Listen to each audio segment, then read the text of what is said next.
The Acolyte only costs 50 points, but its shield ability is crucial in allowing units to close range without getting harmed. The Acolyte has the ability to shield an ally from one enemy attack. It is great for defending units with low life such as casters and archers, and is also great for allowing them to move into striking range without taking any damage. The shield ability does not protect against spells or skills that trigger on attacks such as poison or obliterate, as the unit is still considered to be hit. The Acolyte also has the ability to heal allied units next to her. My opponent's army strength is quite powerful, with strong melee units and a warlock in their ranks. Only if I correctly use my units will I be able to win this game. It is my opponent's turn to act. My opponent tries to kill my knight, but since it has a lot of life and armor, even without a shield, it is able to survive. I have shielded my archer with my acolytes because of its low life.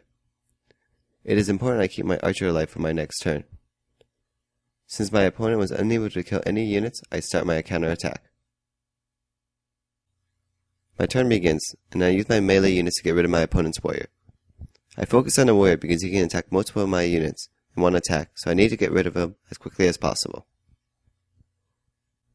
I send in my archer to kill my opponent's warlock, even though I will be in striking range of my opponent's general and berserker. The warlock, if left alive, would have been able to do massive damage to my army with his strong spells. When it is my opponent's turn, he tries to kill my archer. Normally this would have meant my archer would have died to a counterattack from my opponent. Thanks to both my acolytes, I am able to keep my archer alive from my opponent's counterattack. When it is my turn again, I use my remaining forces to finish off my opponent. The Acolyte is great for keeping key units of your army alive and to perform a push into your opponent's ranks to do damage to him. As you can see, I was able to keep most of my army alive thanks to my Acolytes while destroying most of his.